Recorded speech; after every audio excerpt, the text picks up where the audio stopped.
What's up, my guys? We are back in line again. I can already tell it's going to be a great time today because Tiggy Nation is in a better mood this week. So excited to see my guys again. It's crazy. I feel like we were just talking. I feel like this in a blink of an eye and a week has gone by already. Happy to see you guys. How's everybody doing this evening? JT, I'm doing tremendous. We're going a little early, going a little Monday night recording, so excited for that. My girlfriend was here for a week, all last week, and she left yesterday. And then I ended up not having to work. Basically, the next couple days, I'm like teleworking. I'm on call technically, so I might have to go in if something would happen. But like, my boss was like, "Yeah, so nothing's probably gonna happen. So enjoy the day." I'm like, "Fuck yeah, sounds good." I played video games for 7 hours today. It was a lot of fun. I've been back in the sack myself, Tiggy Nation. I've been crushing it on the zone. Still haven't caught a dub yet. I think we've got second, third, and I think fourth and sixth are our four highest games. I will say, though, the last session we played, I finally had my first cracked out, dialed in moment. And honestly, it felt so great to be back. Literally so great to be back. It was one of those games where, me and Brady are looking around. We're like, how are we still alive right now? I've died. You died. Gulags. Buying boys back. And then all of a sudden we got down to the last 20. I think I had one or two kills at that time, and I ended with 6. And that was the game. That's the game where you pick somebody's gun up, you start shredding heads off. Brady was calling guys out, and he got silent, and he's like, yeah, I got quiet because you popped the dude in the head, quickly hit Y, pulled out the sniper, one-shot dome piece, killed his ass. Then I killed 3 people after that, and I was rolling. Feels good to be back serving the people. Feels good to be back serving the war zone. And it's just been an honor. It's been an honor. Well, thank you for your service as a Call of Duty veteran myself. Are you playing just Warzone, or are you playing the new Call of Duty itself as well? Just Warzone, which is making it quite difficult for me to level up guns and attachments, but I've just always been, these last couple years, a Warzone guy. I just find that to be more fun, so I know it'll take me a little while, but we'll get there. Yeah. Nice. Nice. I haven't been playing any video games, but I'm about to join a Cornhole League here in the neighborhood, so I'm pretty excited about that. I don't know how long I'll be here, so I'm just trying to buy into the full experience and just do all the little things our town has to offer, So pretty excited about that. Haven't played Cornhole in a while, so I might suck it up out there for a while, but I think it'll be a good time. Who's your partner? So we're kind of having a not a big team, but a team of 4 people. That way, because I know there'll be times for work I'll have to miss, or someone else will have to miss, and just some of the guys I've met here in Smyrna. So my good buddy Greg, and my friend Drew. And then a couple of the other guys, I don't know if they're joining or not, but his name is really Greg, Tiggy. It's not because of Greg's bar. That's his actual name. Not the bar. It's actual Greg. Okay. No, I assumed it was just one of It's actually poetic. Actually, my good buddy Greg. He's one of my first friends I made down here, and his name's fucking Greg. So that's pretty cool. So I'm looking. Yeah, it is. So I'm looking forward to that. I think it'll be a good time. So. I don't know. We'll see, Jake. I might, I might have to pull out the old plaque and just show them that I was once a cornhole champion. You might just have to show up, and you might just have to be that guy the first day. Just be like, listen, I'm not here to screw around. I've done this once or twice, just so the guys know that you're bringing a little energy. You know what I mean? Yeah. Yeah. When did you win a cornhole tournament, JT? So Jake, what year do you think that was in? These are probably 2014 or 15 or something. I would even say earlier than that, dude. I would say 13. Were you in high school? Yeah. Yeah, so it's not like it's just an ongoing joke. We say we're cornhole champions. My mom had she used to work for D Police Care. It's like a company in downtown Wheeling, and they always had their company party or whatever. And they used to get real serious about these games, like the boss, Like real serious. He'd get real serious about the games and like make plaques and stuff. And me and Jake just freaking ran the Cornhole League the one year, and we got plaques. Ran through everybody, was taking everybody out left and right. And yeah, we got plaques. And it says first place cornhole champion. It does. On it. And we earned that shit. Yeah. Cornhole champion. That's sick. So yeah. That is fun. We gotta dig those plaques out somewhere. They're somewhere around. I'm sure. Yeah, I'm sure they got to be somewhere. But no, man, that's exciting. I love the philosophy of if you're gonna be there, but you don't know how long you're gonna be there, you might as well embrace what's going on around you. I like that thought process. Yes, trying to go do all the little things around. Like it's pretty cool because the mayor of Smyrna is a big sports fan, and he's also, I believe, he's a big beer drinker, so he likes to just throw just kind of little, not festivals, but little events just all the time. There's something going on like every weekend. Like for Smyrna's birthday party, so like whatever day Smyrna became a city, they have a big bash every year, and this year they closed down the whole town basically, and the Goo Goo Dolls performed. So, and it was free. Yeah, and it was all free. It was pretty sick. My gosh. So there's always some cool things going on. Did you sing? Yeah, I mean it was a good time. And I'd give up forever to touch you. Yeah, for real. I know. I was like, damn, this is legit. I love it.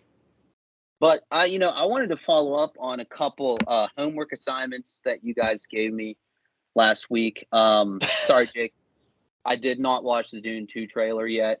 I imagine it's good. Here. I'll save you 4 hours in a year and a half, JT. I'll tell you exactly what happens in the trailer, and I'll tell you exactly what's going to happen in the movie. Okay, so the albino people that he dueled, the last 5 minutes of the first one. You might not remember. You probably were asleep by then, but they're back, and he's like a savage, and he's basically Oberyn Martell with the spear. He's just a badass beyond belief.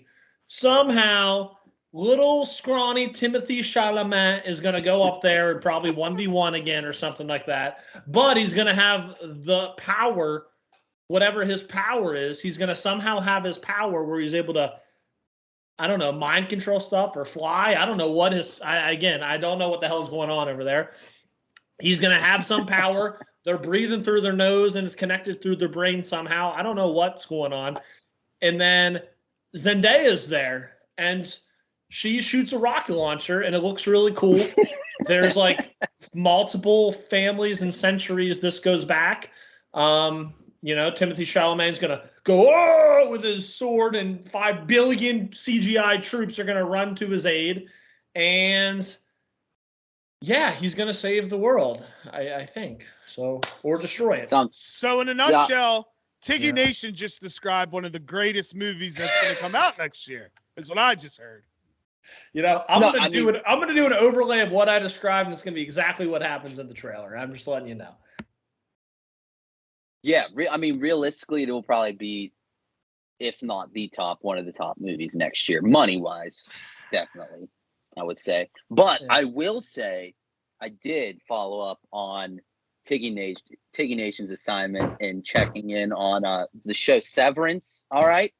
Yep. And boy, Jake, if you have not checked it out, please do, because it is it's one of those mind fuck kind of shows. All right. Which I guess you don't really care for that much, Jake, but like it gave me like you don't like Black Mirror and shit, but it gave me like Black Mirror meets like Westworld and Maze Runner type type thing. Which I like Maze Runner. As soon as he was describing it last week, that's funny you said my first thought went to Westworld. It gives Westworld and Maze Runner vibes. I don't want to give too much away, but I was immediately sucked in. And me and Angie binged all 9 episodes.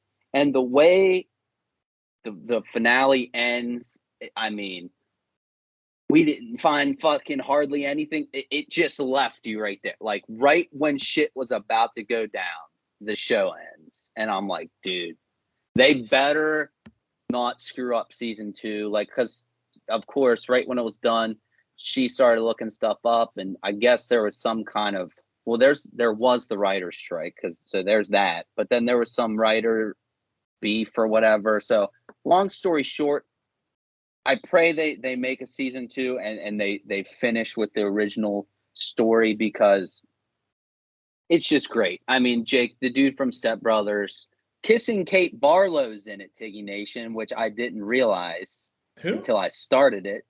From Holes, kissing Kate Barlow.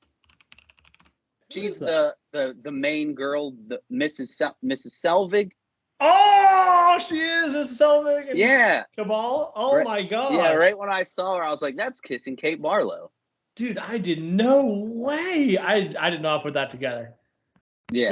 Wait. So you said that like the show, season 1 just kind of ends like when shit's about to pop off. Yeah, I mean, right. The biggest twist happens, and then the show ends, and you're "Oh my god." It kind of sounds like the ending of Dune, which Tiggy Nation did not watch. No, I mean, I stayed awake for all these episodes, so I know what happened. Okay. Yeah. No, but it does sound sick though. Yeah. The concept of it is just, it's so wild. Because it's like, isn't it? It's so weird because like your work self essentially is literally a prisoner to the lumen, to the workplace, because they never leave. Like that part of their mind never leaves their job, and it's so fucking wild. All right, dude, since we're talking about workplace stuff, so like I have a great job right now, job's going well, but as everybody knows, as the world evolves, you have LinkedIn. From time to time, people reach out, they'll fancy you, they'll tickle you a little bit. They'll say, "Oh, you're really good at what you do. You should interview blah, blah, blah." So like you answer sometimes. How come these recruiters in workplaces, sometimes it takes them days, weeks to answer, but as soon as they reach out to you, they're trying to talk to you like tomorrow? It's like, hey, dude, maybe my life works just like yours does, and I can't just turn around and drop everything that I'm doing right this second. Rant over, just had to get it off my chest. Sorry. Yeah, the thing about recruiters is, listen, they're doing their job. I get it. But the thing, and it must be some contractual thing, but it's like, oh, hey, there's this great whatever opportunity with one of my clients, but I can't tell you who it is until we get on a phone call or whatever. You know, It's like they keep it a secret. It's like, why? Well, why is it a secret? You know what I mean? Like, yeah, it's weird. It's like, weird. what are we doing here? I mean, what are we doing here? I mean, recruiting, just like the military, they just, it could be a sense of you're just a number, and they're throwing they're throwing the big net out there, trying to get as many fish as they can. It's messed up, but that's they ain't ever gonna catch the golden fish of the sea, dude, if they're treating me like everybody else, bud. If you want to catch me, you got to put a little effort in. Don't message me, say, "Oh, hey, we should chat." Me message back some interest, and then message me 11 days later saying, "Hey, sorry, I have some work to do. Is there a time that you can still talk?" It's like, fuck you, dude. A lot has changed in this 11 days. I'm not even answering you, dude. That sounds like a very specific scenario that may or may not have happened today. No. Hypothetically. Well, hypothetically. Yeah, you're right. Well, speaking of being the golden fish of the sea, I went to the aquarium this weekend. Oh. Yeah, super nice. Tiki Nation, I think I told you about that way back. Been volunteering there. Not doing much, just kind of, making sure people don't get lost, answering questions and shit like that. That's but cool. I have a good time because wearing the Georgia Aquarium G, kids automatically think you're a fucking marine biologist or something. Which is cool because they're just like, whoa, and they just ask you questions and stuff, and it's cool just chilling with the animals and stuff. And I'm a volunteer, so I kind of just get to do whatever. So I'll just go ahead. So when they ask you questions, do you make up answers like they do at SeaWorld, or do you tell them that you don't know? That's a strict we don't do that policy. Good. I'll answer if I know, but if I don't know, I'm like, hey, I'm not the expert on this, and I'll walk them to the person that knows all the answers. So if you're not the expert on some things, what are you the expert in at the aquarium?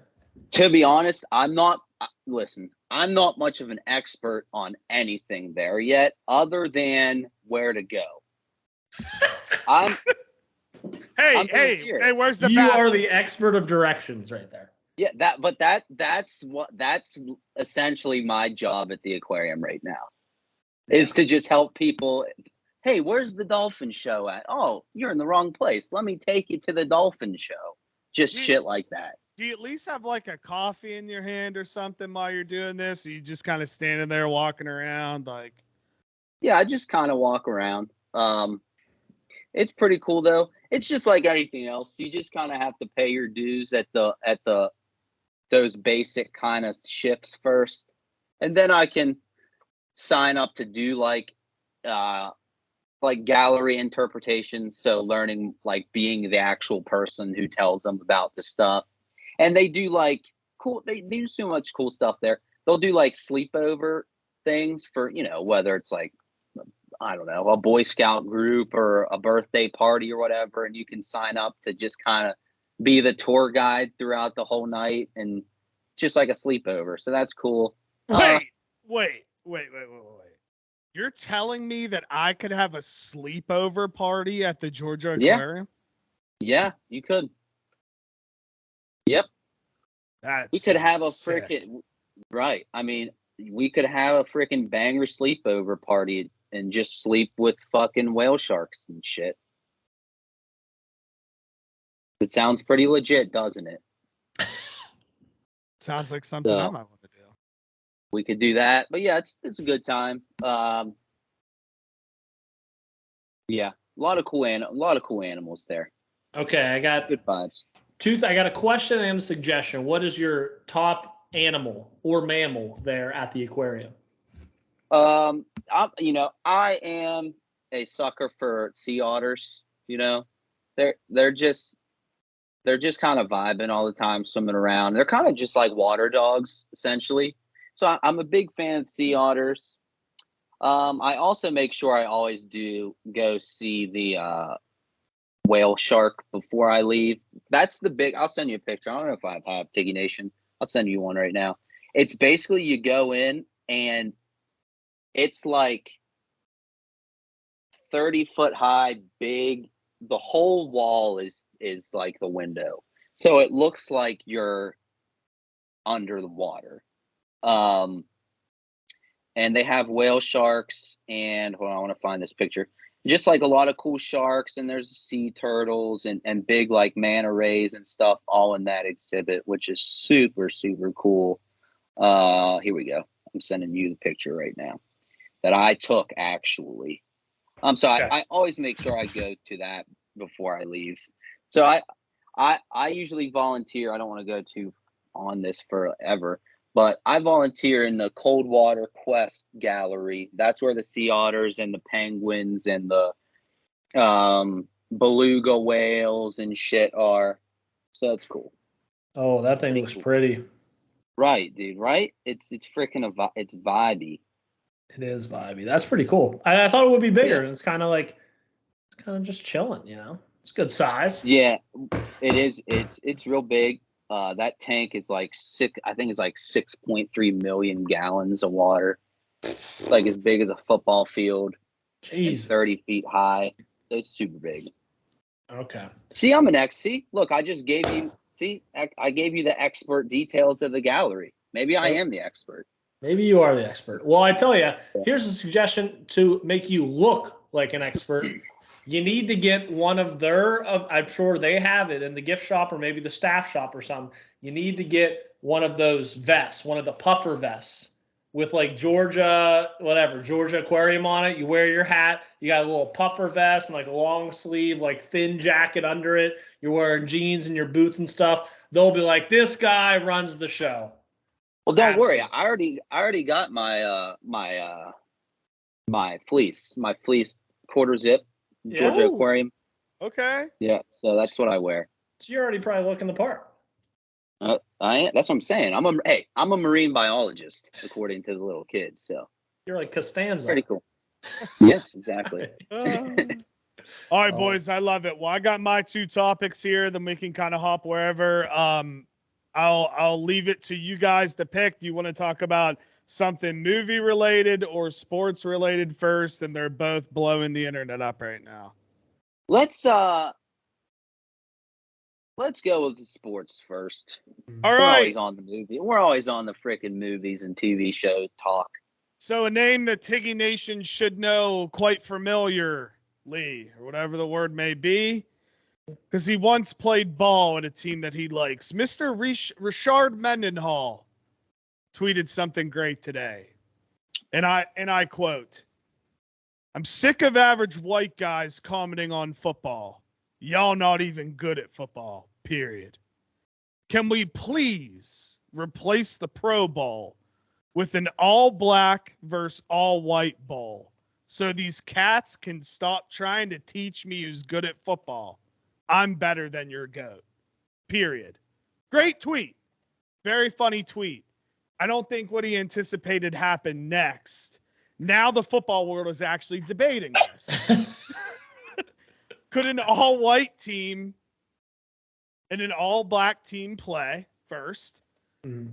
Second, the debate is, and these are Will Compton's words, not mine. I was literally trying to pull up his tweet. Where do you put the halfies? Like, and as Will said, he said if they can say the word, I'm not saying the word, but if they can say the word, they should have to go to the black. But if they don't say the word and they choose to play for the white, they should be allowed to play for the white. All I'm saying is this. Offensively, I think we'd be able to hang. Offensively. Christian McCaffrey's best running back in the league right now. If we had Josh Allen or Joe Burrow, then we would have Cooper Kupp, Adam Thielen at receiver. We have every tight end in the game. Travis Kelce, Kittle, Hawkinson, Laporta, Ferguson. Our offensive line would be fine. You just go to like Wisconsin or the Midwest, get some cornbread honkers there. You know what I mean? Even Jason Kelce could pick out his team since he could be center. Defensive line, we'd be all right. We could rotate the Bosa boys, the Watts. We'd have guys that we could rotate. Middle linebackers, we'd have Josie Jewell, Alex Singleton, 2 Denver linebackers, and I know there's other couple. But where things get difficult, boys, is we have no safeties and no cornerbacks. And that's going to be trouble. Will threw out the option of playing Christian McCaffrey at safety and running back. I don't know. I think that would get him a little tired. We'd have Raleigh Moss out of Denver, who was drafted from Iowa. You think you'd have to look like an Iowa, Wisconsin, Nebraska school to find another white cornerback, couple safeties. I don't know. It's interesting. It's interesting. I think offensively we could hold up, but defense, I think maybe a liability, dude. Thoughts? So I didn't think this was coming. I'm going to be honest. I saw it break down on Twitter today. I think we're leaving possibly Brock Purdy, just a quarterback as well, him and McCaffrey. I also too think for our offense, I say ours, the white offense. It's the conversation. I would say you load it up with tight ends. Because I don't think I like throw 4 tight ends out there. Throw Kelce, Hawkinson, Ferguson, Kittle. I mean, I don't know if they have enough people like height and width to cover those big guys. Now, for the defensive side, I think personally, we'd be all right to an extent because this might be a shot at defensive backs, but it seems like defensive backs are really just wide receivers that can't catch. I feel like when I was playing, football way back in the day, you play wide receiver, you're playing defensive back. And usually if you can catch, it's like, okay, we need you on offense. You can't catch, you're on defense. I feel like that's kind of how it went early on. So I think we can just throw some extra wide receivers over there. Okay. I don't know if we would have the agility and the speed. Just like starting out, going up against like top end wide receivers, I'm sure that'd be a learning curve. But I don't know. I think that would be obviously our weak point, but I don't think it would be as weak as we think it. And I think our defensive pressure would be solid enough to hold them. Okay, I like this, and JT, I'll hear your thoughts. Hear your thoughts here in a second. But the way I like to compare this game is the OVAC All-Star game. It's like West Virginia versus Ohio. West Virginia's never really supposed to compete or hang in that, but sometimes they win, and I think that's how this game would go. JT, thoughts? Well, I'll just give you my problem here. Tyreek Hill. Yep. That's the issue. Who's going to stop Tyreek Hill? He was hurt last week, so I didn't think about it. But okay, let's say he's not. Like, that is my argument. Like, he's going to be a problem. I agree. Do you think? Yep. Well, could we play CMC and him just shadow Tyreek the whole time? That's the thing. That's what Will was saying. He was like, the only way we'd be able to hang is kind of like a philosophy, like you just said, not that in depth, but like we'd only be able to rush 3 the whole time and drop 8. We have to play zone. So that's why his thought of CMC playing both sides, but also where I worry is you got Tyreek Hill. Then they're going to have Justin Jefferson. They're going to have Jamar Chase. They're going to have every very good receiver. Stephon Diggs. They're going to be loaded at receiver, and I don't know, boys. I don't know. I think our defense is a liability here is all. Yeah. Yeah, I mean, that my argument, it's a pretty basic argument, but I think it's all that I need, truly. I mean, I don't see anyone guarding Tyreek Hill, to be real. He'll score 85 touchdowns in the game. Yeah. But I have something additional on the football tweet topic. Okay. Did anyone see AV's tweet today? No, I didn't.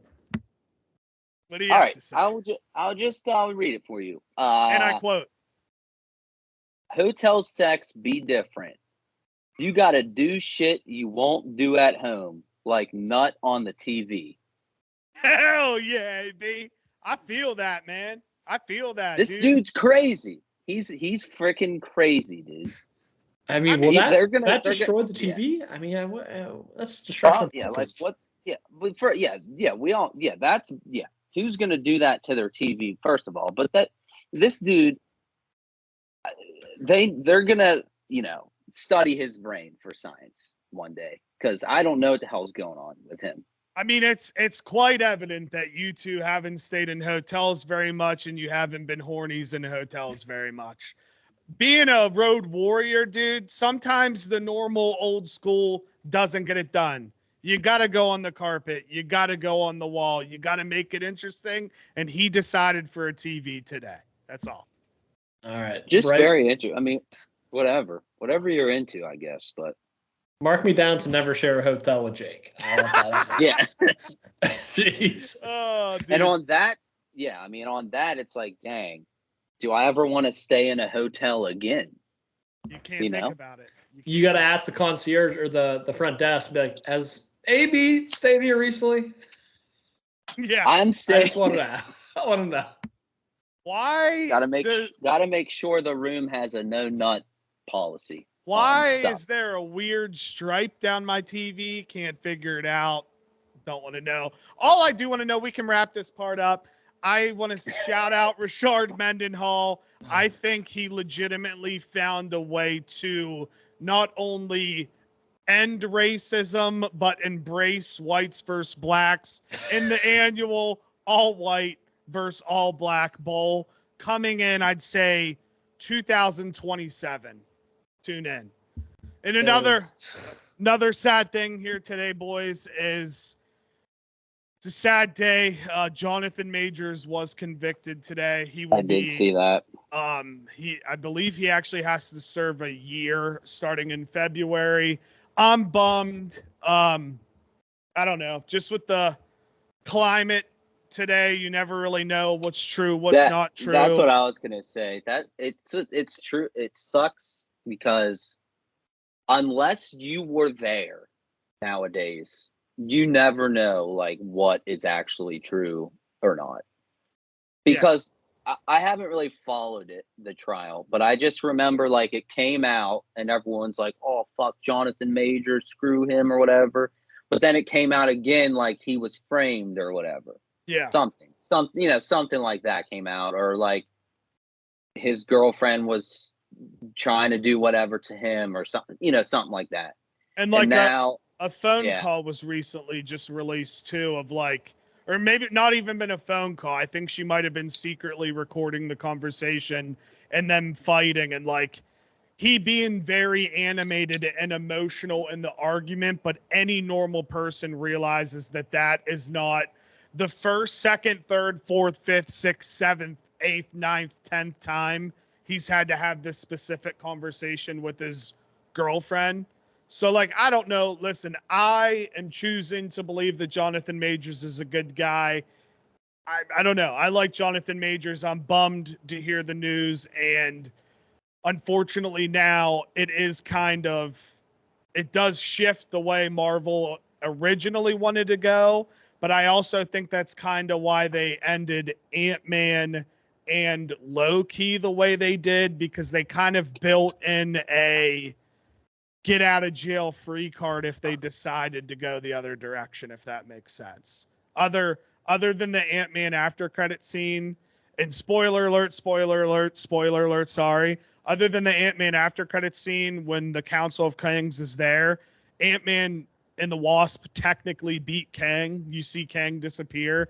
And then in Loki, spoiler, sorry. It's like Loki ends up being the last person in time, which eliminates the Kang character.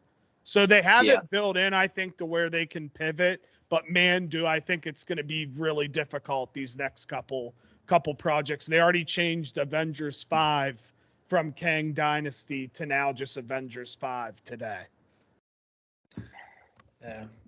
It's pretty wild. I mean, you never know what's actually going down. I mean, obviously, if something was happening, they made the right call. But, it sucks to say we might never know. And, there's a pitcher over in Japan still, was Trevor Bauer, who had all these allegations against his ex-girlfriend. And there's videos now of his ex-girlfriend concocting the whole thing with her friend and just kind of ran him out of the National or Major Baseball League. So destroyed his name. His name. Yeah. I don't know. But big news because I mean he did star in like Creed and other stuff as well with Marvel and stuff. Dude, I mean it's crazy because he was literally on track to being the biggest star in Hollywood because he was in Creed 3. The main villain of Marvel, and he was just taken off. And then like we said, you don't know. We're never going to know. He could be a fucking terrible guy. We don't know. Could be. But, he just went to the tippy, as Tiggy Nation would say, from the tippy top of the mountain all the way to the bottom, which is crazy. That's what's crazy just about our day and age, Yeah, and he was just in that awesome new war movie with Glenn Powell on Paramount Plus too. Did you watch that with me, JT, or did I watch that one by myself? I didn't watch that one yet. I know what you're talking about, but I didn't remember what name it is. That movie was absolutely phenomenal. I'm bummed. I'm just bummed. It is sad. But again, you never know what happened if he did do it. Shame on him. That's a piece of shit move, but we'll never know. Yeah. Well, okay. On to something else here. I don't know if we talked it. Jake, you may have talked about it on here. So I'm following up with more homework. So I'm getting A+ today. The Platonic with Seth Rogen and Rose Byrne, A+ show. Isn't it? It's perfect. And they work, so they must be like friends in real, because of neighbors and shit. But they are hysterical in that show. I mean, so funny. Tiki Nation, to recap on it, it's literally Seth Rogen is basically playing himself. He's like a hippie kind of stoner guy. He got divorced from his wife, and Rose Byrne is like a real proper married to a lawyer, kids, has family, but they were best friends like forever, but they had a falling out. And then Seth Rogen got divorced, so she wanted to like make sure he was okay. So they started hanging out again, strictly friends, strictly platonic friendship. And they just go do reckless shit. And it's so funny. Like, Jake, the episode last night I watched with the husband asking him to the Dodgers game. Dude. It's so fucking funny. Like them eating them Lady in the Tramping the hot dog and taking pictures and shit. Like, it's hysterical. I recommend to anybody just trying to have like a comfort show to put on and laugh at. Like, it's so good.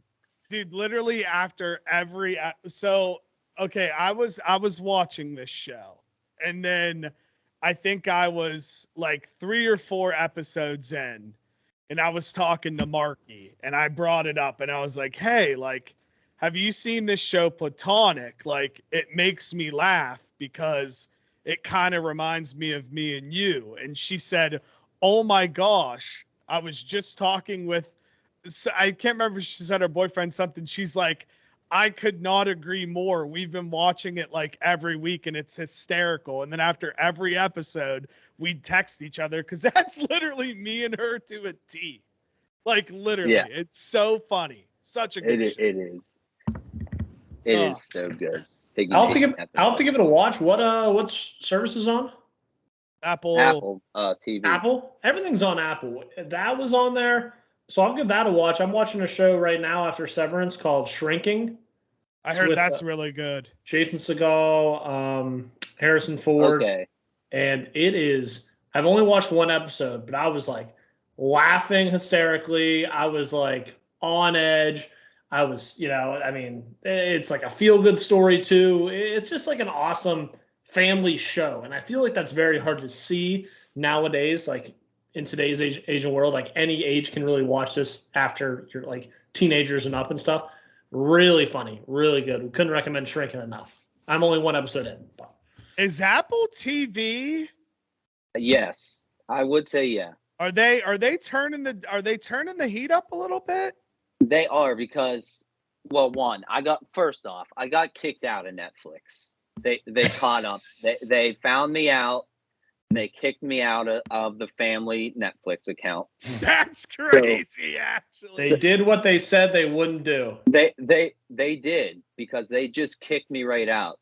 I basically opened up Netflix one day and they were like, sorry, then you can't watch Netflix anymore. Like, I was pretty pissed. But dude, I'm telling you, from what we have, at least, Apple TV has some very good quality stuff. Like, let me just give you the rundown of, like, Ted Lasso. Okay, 10 out of 10 freaking show, Jake, that you need to freaking watch.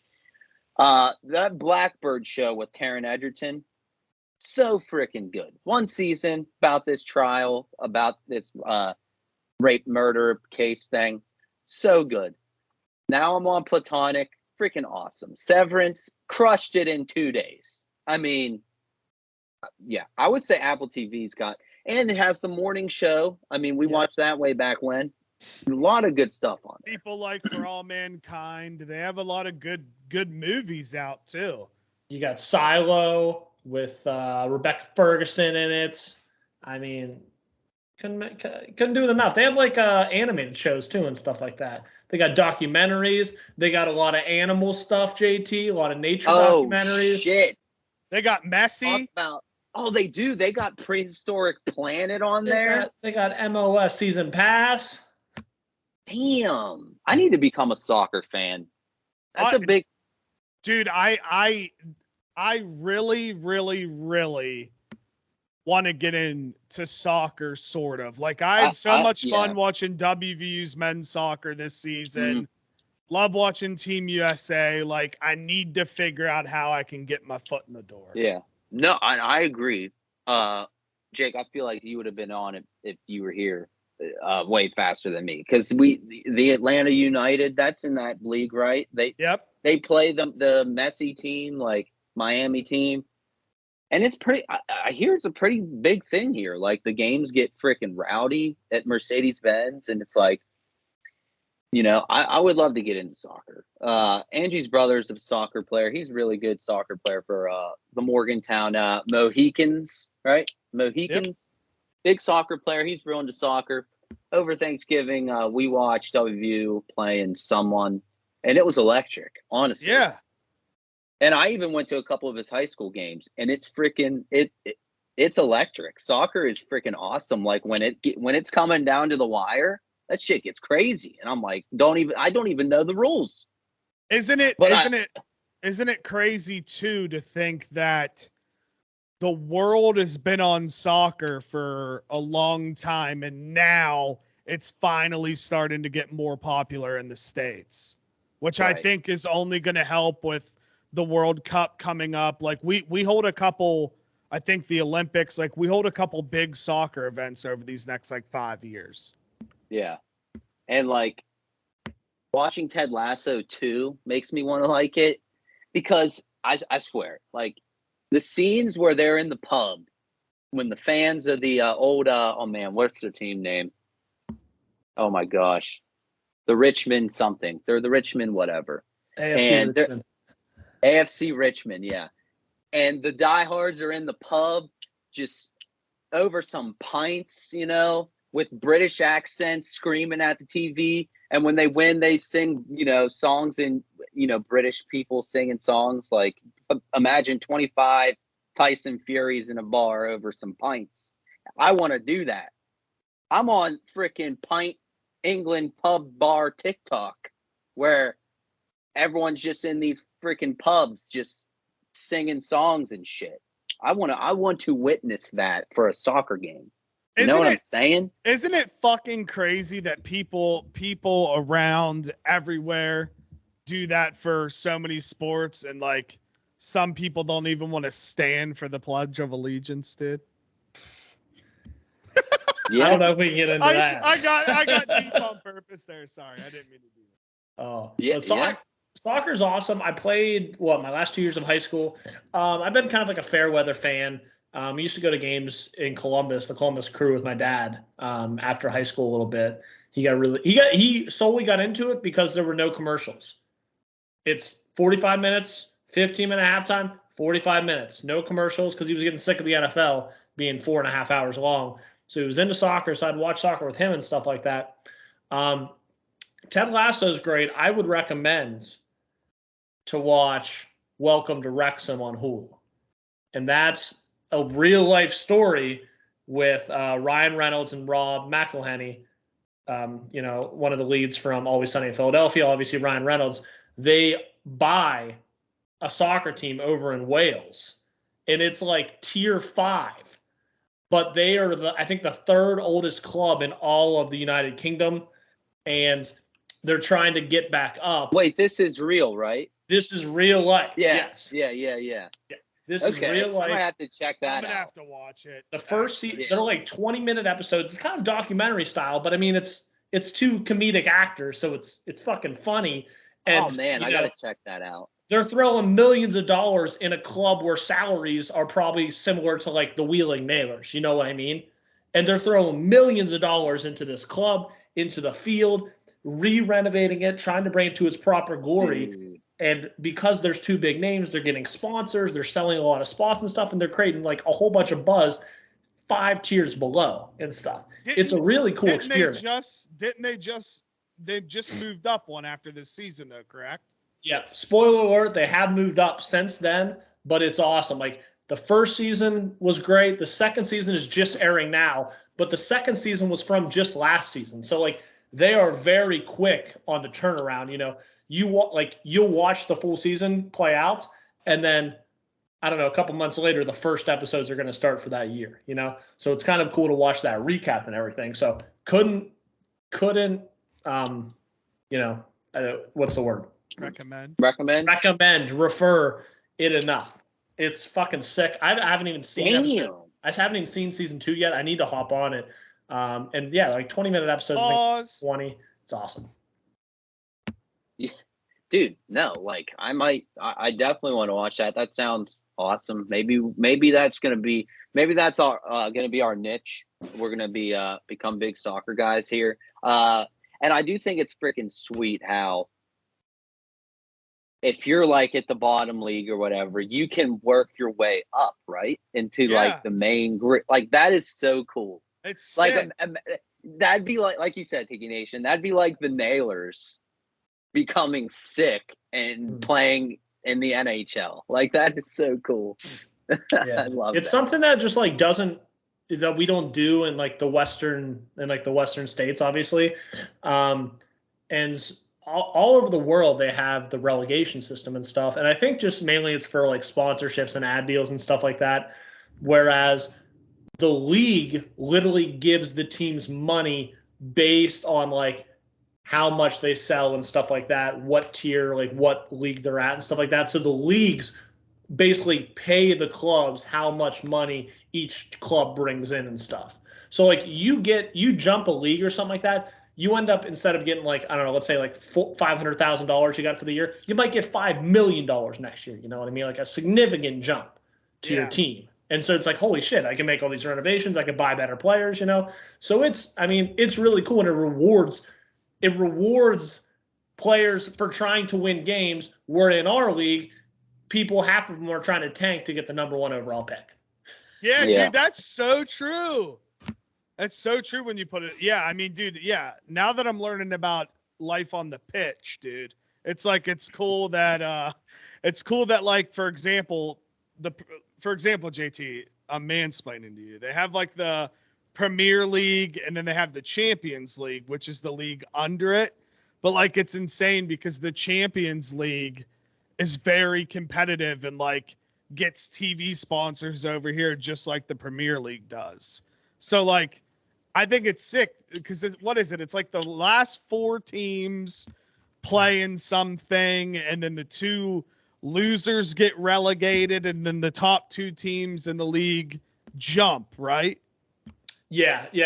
So yeah, the top, like for the EPL, so the English Premier League, all the teams in like England and stuff like that, you know, your Manchesters, your Arsenal, stuff like that. I think it's the top 4 in that league make the Champions League, which is like, the Champions League is like a tournament of winners. Yes, that's right. I screwed up the lingo. What's the secondary one for? Yeah, it is called the Championship League. Got it. It's very like, you know, they throw a lot of words around that really don't have a lot of meaning. So technically it's like Champions League is the winners of all this, like the country leagues. Gotcha. So it'll be like 4 teams from England, 3 from Spain, 3 from Germany, 4 from Italy, you know, a couple from France. Like, it'll be all those teams playing, and they play in between the seasons. Like, there'll be like a 2-week break from their English league, and they'll play 2 Champions League games. They'll play like a Spanish team and an Italian team and stuff. So it's crazy. Like, the top teams are playing soccer like 10 months of the fucking year, you know? Dang. And I mean, soccer's a grueling sport, especially, you know, if you're a good player, you're playing that whole game, just sprinting forever and ever and ever. So, you know, you got teams like Man City, Man United, kind of like sometimes they'll make it. Arsenal's been really good. So, I mean, they're playing, you know, I don't know, like 60 games a year. But yeah, so there's that. You want to win to get promoted. And then like the next 2 teams will play in the Europa League, which is kind of like the second tier of that. But yeah, if you're on the bottom, like in England, I think it's like the 2 or 3 on the bottom will get cut. And I think, like Jake said, I think they made it a tournament where it's like the bottom 4 playing like kind of like sudden, like single elimination. You win, you're in. If you lose your game, you're dropping to relegation. And it's crazy. The top 2 teams from the other, like the league below, jump and take your spot. Dang, maybe we're just big soccer guys now. This is electric. Damn. So it's kind of cool because like you're watching teams play for a chance to go up, but the best, I mean, you could argue even as competitive are the games where you're trying not to go low. Yeah, that's sick. Wow. You got a lot to root for. So soccer's really cool. The question is, I mean, I would say the European model, like the everywhere else on the world model, is a lot unique and probably more interesting to watch than the MLS. Not saying the MLS product is terrible, because it's definitely getting better, especially bringing guys like Ronaldo and other superstars over. It's getting better, but just the league format's a lot different. It's more like traditional R sports. So, yeah. Well, cool. Shit. The pitch is lit. I mean, the pitch is lit.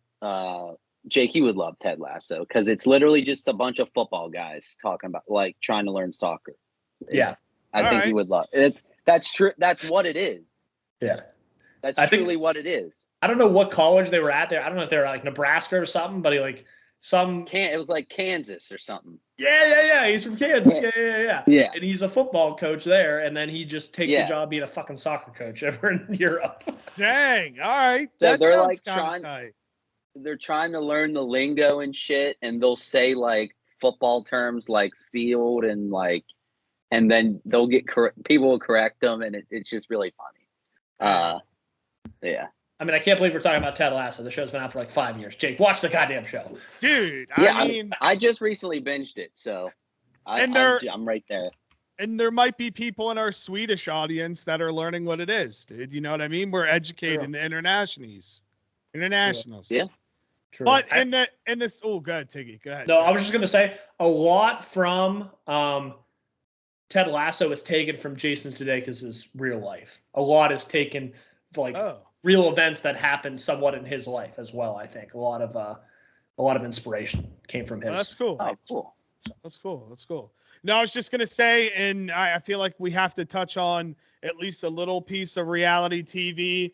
In the spirit of Christmas, Big Brother has been doing a spin-off small miniseries called the Big Brother Reindeer Games. And it's basically like an all-star cast. I think there were 9 people, and they're basically playing like a sped up Big Brother game in kind of challenge format-esque. Mm-hmm. And it's been lit. Like in true reality TV fashion, like all these people come in that like, you know, some have played recently, some haven't, some played together, and then instantly you get put in that house and the ruthlessness just gets cranked up. Like they're only playing for $100,000, which I can't believe I'm saying only playing, because that's so much money to me. But for them, they're only playing for $100,000, and it's like over like 7 or 8 days, and then the final 4 playing like these reindeer games to decide who wins. And the cast is pretty sick. It's pretty good. Shout out reality TV. Yeah. Awesome. I haven't watched it yet. I don't know if not for any reason. I just don't know if I will because it's already going on. Yeah. I'm pretty sure. Didn't Cam get kicked off already? Yeah. All right, then I don't want to watch it. Well, can I tell you who got kicked off already then? Who did Cody did too? All right, then I'm definitely not fucking watching it. The two guys that I like. Cam, Danielle. Well, listen, all I got to say is if frickin' Nicole wins, I'm never watching. That's a lie. I'll watch Big Brother again. But get her ass out of there. Listen. You don't miss her voice? Her voice is iconic. No, she is so annoying, and she always finds a way to frickin' win. Maybe she's just a winner. Maybe she's just a winner. Maybe I'm being a hater. Maybe. But I hope she gets voted out next. I got kicked out of Netflix, so I didn't get to watch the Squid Game finale. Who won? Because I'm not. It's too far gone now. Who won Squid Game? Or Tiki Nation? Are you gonna watch it? I'm not going to watch it. I already saw who won via social media, and the person has not been paid yet. So. The person has not been paid What? yet. But it was I'm blanking on her name. What's her name? The old lady. She won? She won. I was rooting for her. I'm glad she won. She won. Yeah. What is her name? I'm blanking on it. And it's frustrating me. But I'm glad she won. She was the only one that at least at the end, I cared for. Like, all the others were like, eh. Same. And she didn't get paid? Yeah, and it's crazy because the final scene is her walking up with like this debit credit card to an ATM, and she puts it in, and like there's this animated scene of it popping up that there's $4.56 million in it, and now she's coming out saying that she has not been paid yet. It's crazy. Couldn't she like sue them? I'm pretty sure there's a battle right now with like, dude. You know. That is so ass. If she doesn't get paid, did she just get straight up like freaking? Oh my gosh! What if? That's ridiculous. All right, boys. I got a question. Hypothetical. Let's dive into hypothetical scenarios here. Okay. Say one of us won season. What the juice box was founded on? The hypothetical question. Preach. Yeah. Let them know. Say one of us won the Squid Game. Okay. And we were fighting to get paid. What if the writers were like, all right, listen. No. Why don't you just join season 2, and if you win, we'll pay you like triple or nothing. No. If we're talking like, okay, I won the Squid Game and they're paying me $50,000, maybe. But we're talking about $4.5 million. I'm not doing that shit. Give me my money. Okay. Not even a thought. Sorry. That just I'm fired up that she didn't get paid yet. Yeah. Who ran this damn show anyway? Like what? How are you not gonna? I was wondering because that's a pretty hefty freaking prize pot. That is a hefty prize pot for season for the 1 first of the game. Season. Yeah. I mean, you still see the challenge is only paying $500,000, and that show's budget is like astronomical. Challenge is paying $500,000. Big Brother's now paying $750,000. Yeah, and that one was 4.56. So that was a little fishy from the rip. That's crazy. I wonder. I can't wait. I need to research what I gotta follow this story because now I'm invested. Yeah. I wonder what's gonna happen. Like. Okay, I did some research. So sources are telling TMZ the show champ May Wayland. Sorry for the pronunciation. I didn't watch the show. They signed a contract alongside all the other contestants that stated the jackpot would be disbursed 30 days after the finale aired. The finale aired December 6th, so there's still time. Okay. So. Okay. All right. We'll see. All right. That's different. Yeah. So apparently she knew all along she'd have to wait a while for the big bucks to roll in because that's just the contract they signed. You know, it's kind of like Survivor. Like everyone signed NDAs and stuff like that. So I think disservice on her for leading astray the Squid Game people. You know, hey. Well, I agree because we talked about earlier how a bunch of people were complaining and stuff about like the conditions, and it sounds like these people are all a bunch of freaking wimps. It sounds like they didn't watch the fucking show. Yeah, exactly. And it's like, but it's like, but if she signed the contract, then what's all the freaking hubbub about, you know? So here's the question though, because I'm sure they filmed that towards the beginning of the year or summertime or something, and now it's finally airing. So let's just say there's 4 or 5 months in between. Do you start just living large now, or do you keep living your normal life until you actually get paid, knowing that the money is coming?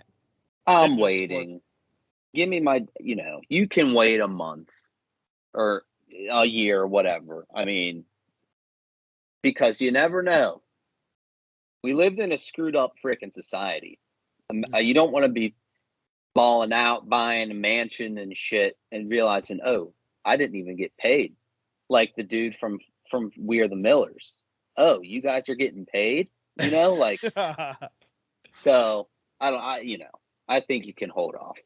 Yeah, see me. I think I'm turning around real quick. I'm buying a house on Avon, a house on Ocracoke. I know, yeah. See ya. I figured you would do some crazy stuff like that, but yeah. She says she's going to be spending it very responsibly on a retirement home and donating to charity. Now, let me ask you guys. You win $4.5 million. How much of your cut is going to charity?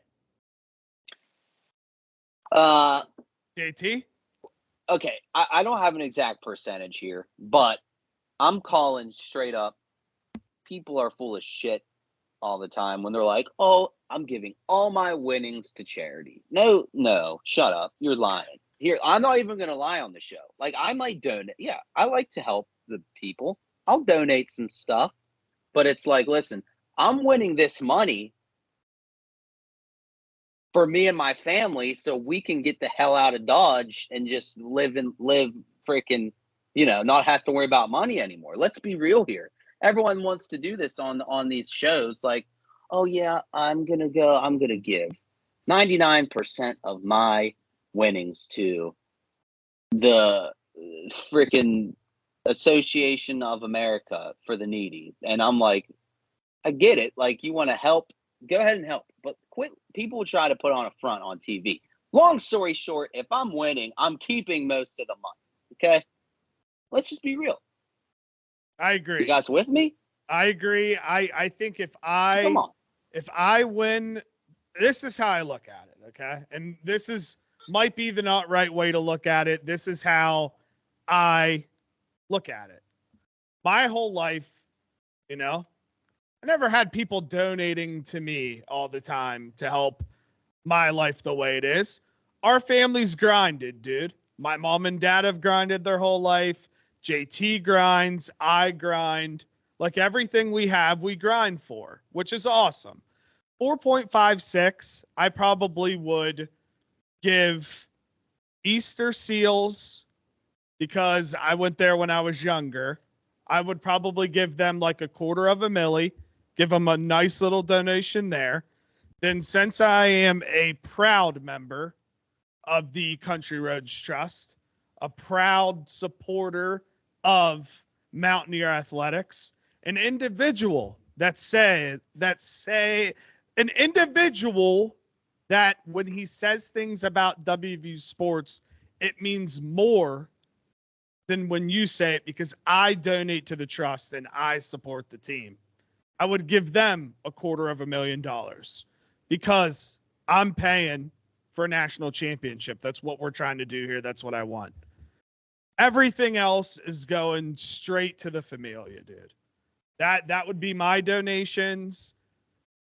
I think I would do that exactly what I just said, and then the rest would be donations into my pockets, my parents' pockets, Hazel's pockets, Teddy's pockets, Angie's pockets, and JT would have to work for his.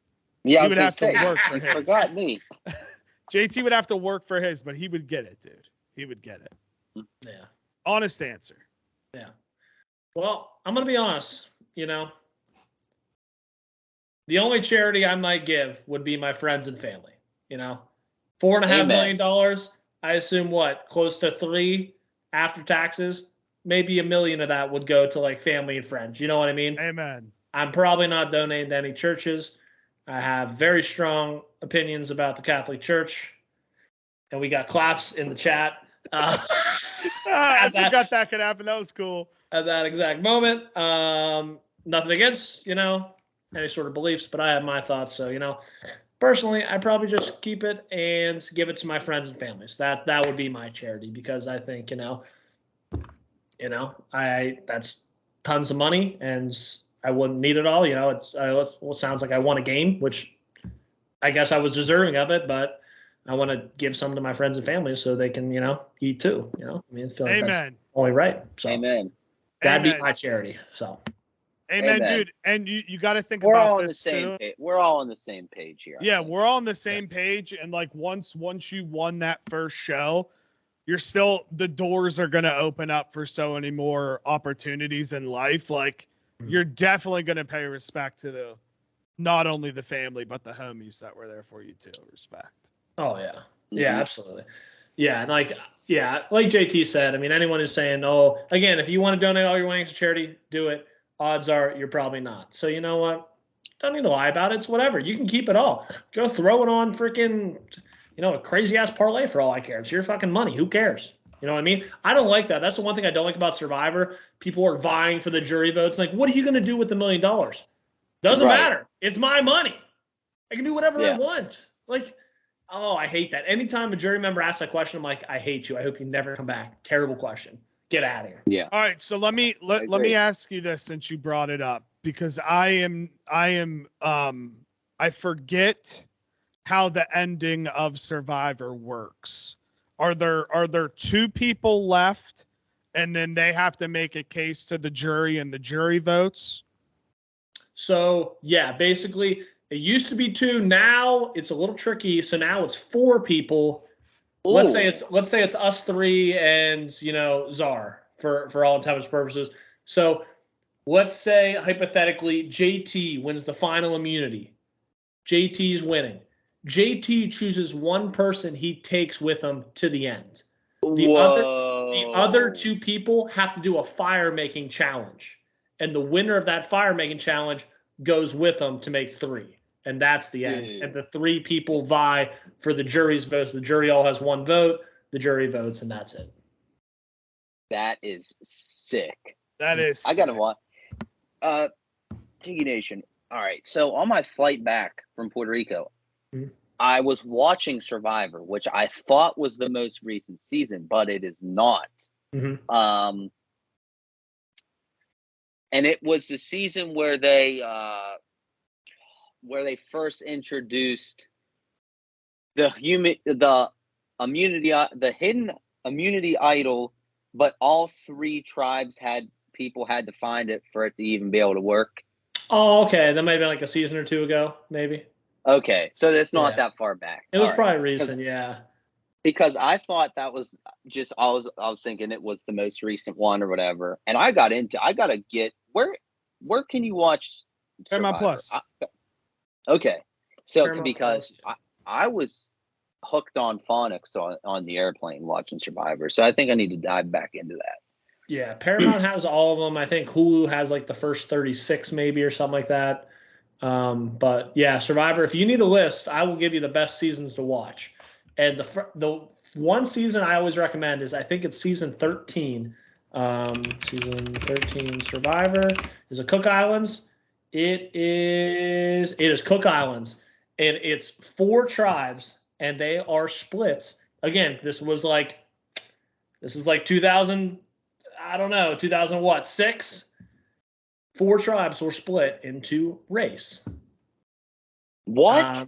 Not even kidding. They had literally, I think it said like the Caucasian tribe, the African American tribe, the Asian American tribe, and the that sounds like freaking Family Feud. What else? I think it was like the Latin American tribe, and it was all 4 of them, and it's insane that they did it. It's literally insane. That is wild. Who wins? That's wild. Yeah. I'm pretty sure. I don't want to spoil it because it's quite the season, but it's very entertaining. It's very entertaining, and a lot of those same stars go back on to play like 3-4 times and stuff. It was one of the best first intro seasons of Survivor for all of these cast members. So it was sick. What which race goes down first? Can you at least give me that one? Do you remember? I'm trying to think who in the end. So I will tell you, in the end, is an Asian American and a Latin American. Those were the final 2. That was back when they did final 2. Those were the final 2. I think. Because dude, it was crazy. Like they did a challenge on Paramount Plus, like and it was the All-Star thing from like the winners of Challenge USA, Argentina, Australia, and England. And then they mixed in Challenge OGs. And like these motherfuckers were just attacking countries, bro. Like countries were just squatting up and taking countries out. It was crazy, dude. Wait, are we talking about the World Challenge? Is that what you just said? Yeah, dude, it was wild. It was wild. Tiggy, it's wild, bro. I gotta watch that because that's with Sarah and Danny, right? Yes. I gotta watch that. I mean, that's like, NATO alliance. You know what I mean? Like, dude, it's crazy. Like countries are just going at each other. It was cool. But, well, it's even cool, and then we can move on. It's even cooler that it to this point is like all the new seasons of the challenge have everyone from all these shows, and then the alliances always end up being like Challenge OGs, Big Brother, Survivor. They're like, we got to get the Survivor people out like next, and then they just they start picking these people off by like show, and it is so cool. But real quick, the only reason why I asked about Survivor and how it ends, Tiggy, is because Big Brother, because we were talking about like money and stuff. Big Brother is still set up so archaic in a sense where like the jury votes for you. But basically, they're like, you two stand up, you each have X amount of minutes, and you have to tell the jury why you should win. And they rip it. Like, the guy that won this year, Jag, he was awesome. He was really good, got voted out unanimously. And the guy that took him to the end used the power to where he got to come back. So those two ran it all the way to the end. And at the very end, Jag just starts ripping this poor dude apart. Like the guy really thought like they were just going to go in there and be like, yeah, it was teamwork, like whatever. The guy's name's Matt. That's what his pitch was. And Jag was just like, I had him do everything for me. The target was all just ripping him to shreds. And it's still that way. It's a very intense ending every year. So we do something similar in Survivor. I say we, like I'm Team Survivor or something like that. But like they do have a final tribal council where everyone used to come up and ask one question to like every member or something like that. But now it's kind of like an open forum where people just ask a bunch of questions, which I don't actually like because the jury, when you get voted off Survivor, you go to like Ponderosa, and that's like a separate island where you're basically just living large, like hanging out, like living the life with all the other members of the jury, just no phones. So the jury is talking the entire time. So they know, like, you get voted out, you're telling the jury what your perception of everything is.